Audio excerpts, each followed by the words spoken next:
This is Jonathan Agger, 5th Pro Boxing Fans, joined by Savage Dan of Boxer here at the rematch press conference. Eubank Jr and Liam Smith go at it June 17th. Also, Marshall Cruz DAZN. That was the presser we just had. Just first of all, started off respectful. It was respectful, but it got nice and spicy at the end. Cruz is kind of saying that Savannah just gets given opportunities. Yeah, look, it started nice and sweet, and then the American brushness very quickly came out. But I like it because I think that is part of what made Shields Marshall so big, the fact that it was such a big personality. Savannah looks quietly confident, but is another undefeated champion. She's undefeated, right, Cruz? I think she's lost once or twice, maybe. Let me double check now. Whatever it is, she's a tough ask at 168. She's obviously got a lot of confidence, and she obviously doesn't think it's going to be a cakewalk, but I think she thinks that she'll come and replicate what Claressa Shields did. What's that? One loss. Common opponent. Oh, of course, Claressa Shields. How long ago was that? Is that the first fight? That was her debut. Yeah. That was her debut. Who fights Claressa Shields on their debut? But yeah, look, it's a really good fight. An interesting press conference. I'm interested to see what changes Savannah makes or implements, and it's a very different fight because Cruz and Shields is, you only get one of those. In terms of how she fights, how she moves, it's not going to be quite as difficult to find Cruz, I wouldn't have thought, for Savannah Marshall. So it's about, when the shots do start landing, what kind of effect they have on her. And then obviously the main event, Smith Eubank 2. You were obviously there for the first fight, conclusive knockout. So I mean, is this a tough sell, trying to this rematch, or how big a chance you give Eubank? I'm not sure. I am a little bit like, I'm sitting on the fence until I see how his demeanour is. We've seen very little of Chris Eubank since that stoppage.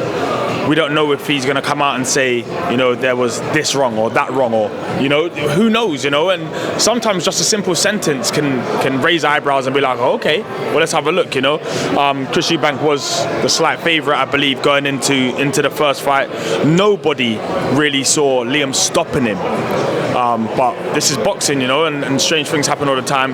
It was conclusive. It was a big stoppage. It really was. You'd have to assume that takes something out of Chris Eubank going into it, because especially that air of invincibility and the granite chin, the Eubank chin, not necessarily goes out the window, but now that he can be hurt, he can be stopped, and he also knows that now. So I wonder what version of him we get, and honestly, I'm just as interested in watching this pressure as everyone else. We haven't even seen before that fight Eubank even dropped hurt, so it was a massive shock when that did happen. Not that obviously Liam Smith's a world level fighter, but no one saw that coming. It was even like how quick the shots were landing. Even when I went home and watched it on TV, couldn't quite tell where the real damage was done.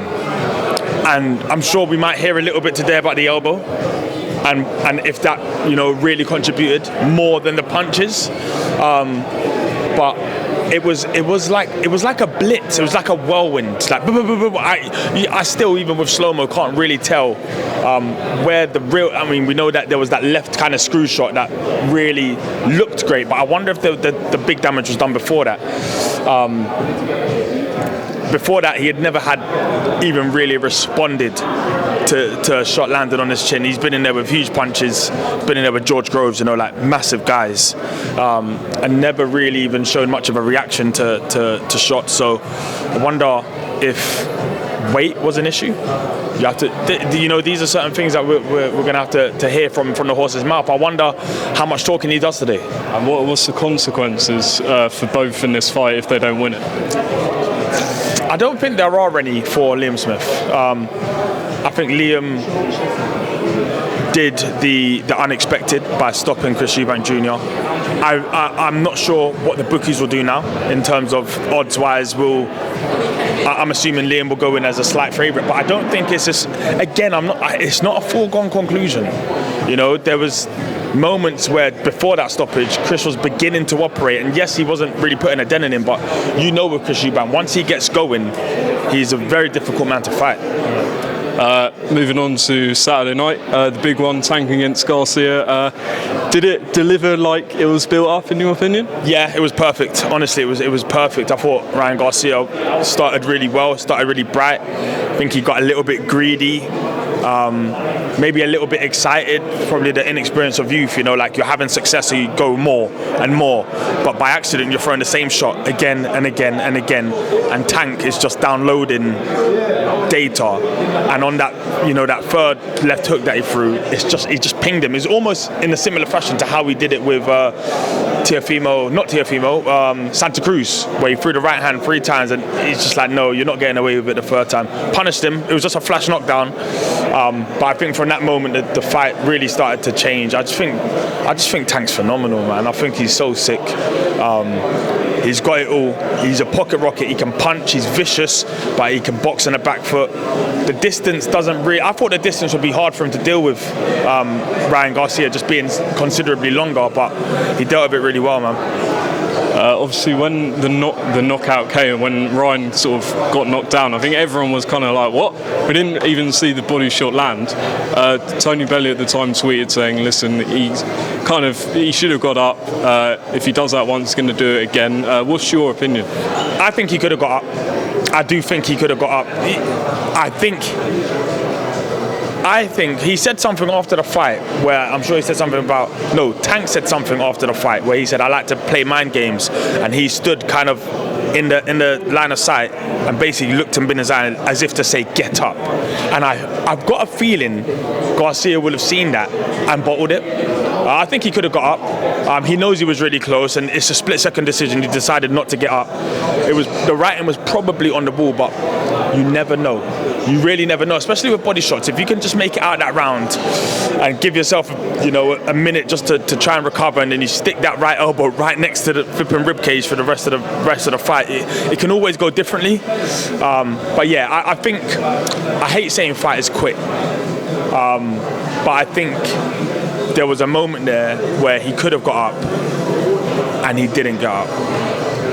Final question, all the talk about this heavyweight tournament in Saudi Arabia and all this stuff. There's rumours that Tyson Fury is going to fight potentially Andy Ruiz in July.